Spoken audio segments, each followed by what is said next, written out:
Então, gente, continuando aqui, vamos falar agora sobre as crises financeiras propriamente dita, né? De uma forma geral, tá? Só apresentar o problema. E as crises financeiras, elas se dividem em basicamente duas, que são a crise de liquidez e a crise de insolvência. O que é a crise de liquidez? É justamente o caso que eu havia citado de um banco receber depósitos e realizar empréstimos com esses depósitos, mas caso eles sofram saques inesperados, talvez eles precisem de dinheiro, né? Recursos monetários suficientes para pagar tais depósitos. Caso eles não tenham, então nós teremos aí a chamada crise de liquidez. Liquidez em economia, em finanças, significa falta de dinheiro, recursos líquidos. Liquidez, o conceito exato, é a capacidade que todo qualquer ativo tem de poder ser transformado em dinheiro de forma rápida e sem grandes prejuízos. É basicamente isso o conceito de liquidez em economia e finanças, tá? Diferentes livros podem apresentar essa definição de uma forma diferente, mas a definição é basicamente essa. Liquidez é dinheiro, né? Capacidade de moeda, recursos monetários ou líquidos que você pode utilizar para pagar as suas contas imediatamente, tá? Isso é liquidez. E uma crise de liquidez é a crise na qual falta recursos aos bancos para pagar a seus depositantes, tá? Isso de um lado. Vamos ver um exemplo de crise de liquidez, um exemplo abstrato, né? Um exemplo teórico de crise de liquidez. Outra crise é a crise de insolvência. Essa é mais grave, né?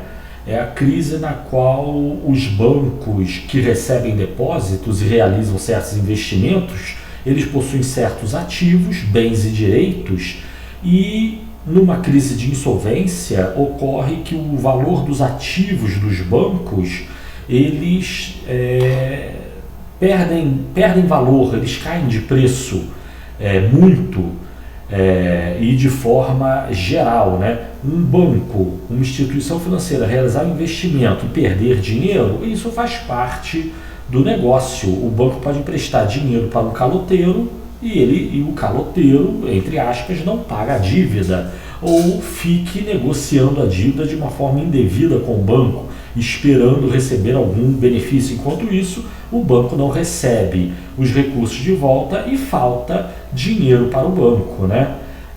Ou principalmente, nem no sentido da crise da liquidez, no sentido de ativos que perdem valor. Um cliente que fica negociando indevidamente com o banco, esse é um ativo que para o banco perde valor e no mercado vai perder valor também, né? Mas, ou seja, o banco fazer um mau negócio ou outro, isso não é motivo para crise de insolvência. Os outros ativos compensam, rendem ao banco o suficiente para pagar esse possível prejuízo. Agora, quando todos os ativos, ou quase todos, muitos ativos do setor financeiro, dos bancos, perdem valor, então nós temos uma situação em que os passivos dos bancos, que são as obrigações que eles têm, o dever que eles têm de pagar a seus depositantes, não dá para ser coberto com o valor dos ativos, né? Vamos ver também um exemplo teórico disso, mas essa é uma crise mais problemática, né? Mas enfim, vamos ver um exemplo aqui de crise de liquidez. Então vamos imaginar um hipotético, um balanço simplificado de um banco hipotético, né? No qual ele tem passivos de um lado, que são as obrigações e dívidas desse banco, e capital próprio, e de outro lado ele tem os seus ativos. Então a fonte dos recursos do banco são os seus passivos, o destino dos recursos dos bancos são os seus ativos. Ativos são bens e direitos, né? E vamos considerar que um banco imaginário, um sistema bancário, tenha um volume de depósitos de 85, para simplificar, né? Não precisa falar em bilhões, vamos falar 85. E esse banco possui capital próprio, que é a fonte dos recursos para manter o banco, né? Para criar o banco. e o capital próprio, digamos que seja no montante de 15. Então, o total de passivos do banco seria no valor de 100. Vamos botar esse total ali embaixo. Mas os bancos o banco possui 85 de depósitos ou dívidas, poderíamos botar aí também, né? Que é capital de terceiros, é o capital próprio e o capital de terceiros. Vamos dizer que a menor parte dos passivos do banco é capital próprio e a maior parte é capital de terceiros. Depósitos, dívidas e coisas do tipo. Tá? De outro lado, o banco, de posse desses recursos, desse passivo, ele faz aplicações. Uma aplicação fundamental que os bancos têm que ter, já falamos sobre ela, são as reservas. Eles têm que manter dinheiro disponível para caso um dos depositantes saque seus recursos. Então, digamos que o banco mantenha 15 de reservas, sem relação alguma ali entre capital próprio e reserva. Por um acaso, o valor é 15. Poderia ser um outro valor qualquer, seja para capital próprio, seja para as reservas. Então, uma aplicação que os bancos têm que fazer, que a rigor é uma péssima aplicação, seriam as reservas. No Brasil, essas reservas até que não são muito problemáticas, custosas, porque os bancos podem manter reservas em títulos públicos junto ao Banco Central. Então, acaba que as reservas rendem juros aos bancos brasileiros. Tá? Nos Estados Unidos, manter reserva é em dinheiro líquido, dinheiro vivo, o que é muito mais custoso para os bancos. Né? Os bancos recebem depósitos de seus clientes, eles têm que pagar juros a seus clientes e parte desse dinheiro eles têm que manter parado. Terrível, né? Aqui no Brasil é menos pior para os bancos, né? Mas enfim, esse banco hipotético ou esse sistema bancário pega o seu total de ativos e aplica uma parte em reservas e outra parte ele realiza empréstimos, vamos dizer no valor de 50, e realiza outros investimentos, vamos dizer no valor de 35. E aí, somando ambos os lados, a gente vai ter o total de ativos igual ao total de passivos, sendo que, como a gente já viu, os bancos captam recursos de terceiros pagando certos juros. Eles tendem a realizar aplicações com juros muito mais altos, né? Ou com expectativa de retorno muito maior. Sendo que as reservas, no caso do Brasil, elas rendem juros, né? E aí está, então é um banco funcionando, ele tem seu passivo de um lado, seu ativo do outro e tem o seu funcionamento e tem o seu ganho, né? Tem a sua rentabilidade e está tudo certo, está tudo bem. O problema ocorreria se de uma forma inesperada e imprevista esse banco sofresse saques. Digamos, vou dar um exemplo radical aqui, né? Mas digamos que o banco tenha sofrido saque no valor de 15, de tal forma que após um certo período de tempo, o volume de depósitos nesse banco tenha caído a 70, né? Mas o capital próprio dele permanece inalterado. Então, o total de passivos do banco cai para 85, vamos ver o total. Só que como esse banco sofreu saques, de onde que ele vai tirar dinheiro, papel, moeda para pagar os seus depositantes que estão sacando?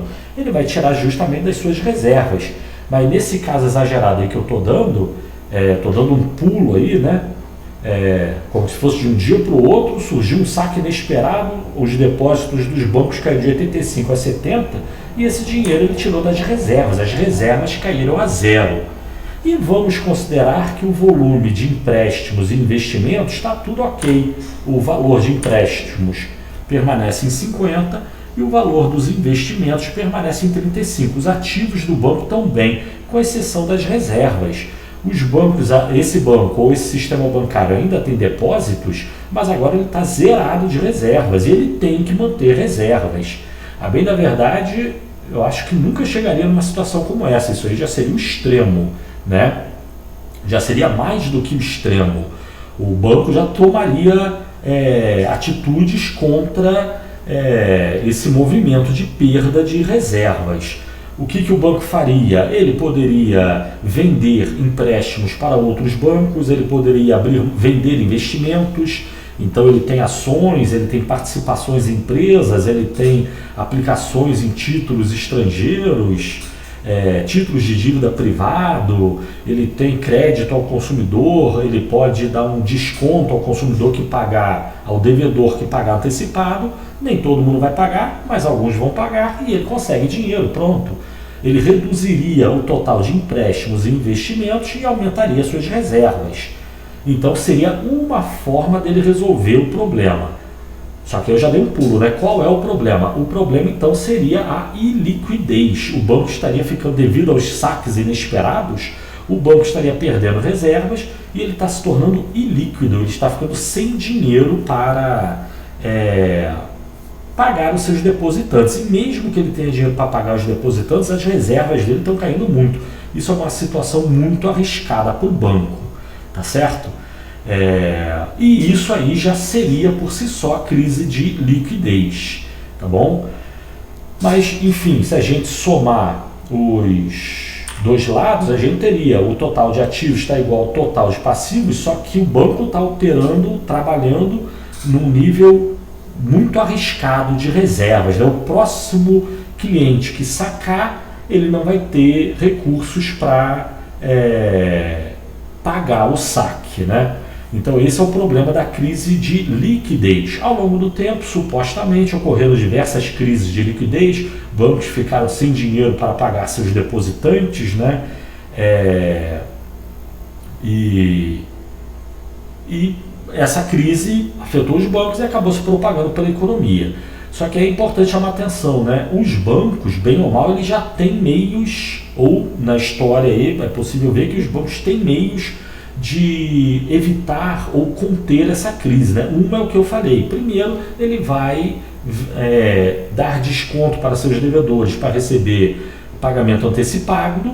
Nem todo mundo paga, mas alguns pagam, pronto, o banco já tem recursos. Ele pode vender os seus títulos de dívida para outros bancos, ele pode abrir mão de seus investimentos, vendendo os investimentos e recebendo dinheiro com isso, pode vender suas ações na bolsa, né? E receber dinheiro com isso. Ele também pode oferecer aos depositantes que estão sacando, ele pode oferecer uma condição melhor se os depositantes não sacarem. Ele também pode, dado isso já ocorreu, os depositantes sacando, o banco pode pagar os depositantes com cédulas que não sejam do interesse dos depositantes, né? Essa é uma das razões pela qual, por exemplo, Estados Unidos e Europa têm valores altos de cédula monetária. Para caso os bancos sofram, ou já foi um motivo, né, para existir cédulas altas de dinheiro em circulação. Para caso algum depositante queira sacar dinheiro, o banco até vai pagar, mas na hora de pagar ele vai dar uma cédula de valor muito alto que o depositante não quer sacar. Eu quero sacar 10, 20, 50, 100, mas você quer sacar R$1.000, mas você quer em nota pequena. Caso houvesse uma cédula de R$1.000, o banco iria te dar uma cédula de R$1.000 e pronto, você está sacando seu dinheiro. Mas aí você fala, não quero uma cédula de R$1.000, eu quero uma cédula pequena. Só que uma cédula pequena o banco não te dá, ele só te dá a cédula grande. Isso seria um motivo para você, para os depositantes que sacam, não sacar dinheiro. Nem todo mundo deixaria de sacar, mas alguns deixariam de sacar e com isso a crise de liquidez bancária seria resolvida. Ou seja, a rigor, diversas crises de liquidez surgiram ao longo do tempo, mas os bancos, por conta própria, eles meio que sempre deram uma solução. Se a solução era boa ou má, perfeita ou não, ou resolvia ou não um problema, isso é outra questão, né? Mas há meios dos bancos resolverem seu problema de iliquidez, tá? Por conta própria. Mas, dado que haja muitas crises ou crises muito profundas que os bancos não consigam resolver por conta própria, então ao longo do tempo nós tivemos aí a criação de órgãos públicos, basicamente o Banco Central, que funciona como emprestador de última instância ao sistema bancário. Então, o Banco Central é um banco do governo que empresta dinheiro aos bancos, né? Uma das funções do Banco Central é emprestar dinheiro aos bancos numa situação de crise de liquidez como essa, tá certo? Mas então, a gente tem o quê? Estava falando do Banco Central, mas só chamando a atenção ali, uma forma dos bancos resolverem o seu problema de liquidez é abrindo mão de seus ativos, né? Mas caso eles não consigam resolver, então, ao longo do tempo, foi criado, no caso do Brasil, o Banco Central do Brasil, que é o banco dos bancos, é o banco do governo e é o banco dos bancos, né? Banco do governo há que se entender. Ele é banco do governo no sentido de ser propriedade do governo, mas também é o banco no qual o governo tem conta. Então, o governo federal brasileiro, ele não é cliente do Itaú, ele é cliente do Banco Central do Brasil. E o Banco Central do Brasil, assim como eu falei em uns slides atrás, ele não é um banco estrito sensu. Ele não tem agência na rua. Se você quiser abrir uma conta no Banco Central do Brasil, você não abre. Só as pessoas que têm conta no Banco Central são bancos ou grandes instituições financeiras, fundos de investimento, seguradoras e algumas poucas empresas. Imagino que Petrobras tenha conta no Banco Central, mas pessoas normais como eu e você não abrem conta no Banco Central. E o Banco Central foi criado, em grande medida, para dar uma solução ao problema da crise de liquidez, tá certo? E isso no Brasil. Lá nos Estados Unidos não tem Banco Central, mas tem o famoso Fed, que é o Federal Reserve System, que não é exatamente um Banco Central. O Banco Central tem mais atuações do que o Sistema Federal de Reserva dos Estados Unidos. O Fed americano, ele basicamente trata de questões de reserva bancária só. Ele não faz supervisão bancária. Nos Estados Unidos é possível abrir um banco sem ser associado ao Fed, sem ter autorização do Fed. Aqui no Brasil isso é impossível, tem que ter autorização do Banco Central, tá certo? Mas isso aí é referente à crise de liquidez. E aí, vamos ficar por aqui agora. Vamos continuar no próximo vídeo. Valeu, tchau.